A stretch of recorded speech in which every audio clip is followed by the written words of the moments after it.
আমাদের প্রথমে অ্যাপসের ভিতরে ঢুকতে হবে। অ্যাপসের ভিতরে ঢোকার পরে আমরা স্ট্রাইকে যাব। স্ট্রাইকে যাওয়ার পরে আমাদের নেটওয়ার্ক ক্লিয়ারের জন্য এই এনএফটিগুলো দেখব। এনএফটিগুলো যদি তাড়াতাড়ি শো করে তো আমরা বুঝতে পারবো আমাদের নেটওয়ার্ক ক্লিয়ার আছে, আমাদের রিজার্ভেশনে কোনো সমস্যা হবে না। তারপর আমরা মাই অপশানে ক্লিক করব।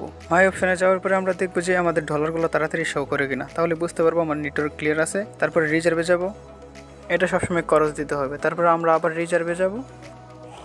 রিজার্ভে যাওয়ার পরে আমরা কনফার্মে দেব। কনফার্মে দেওয়ার পরে একটু ওয়েট করতে হবে। আজকে আমার $169 দিয়ে বিক্রি হয়েছে।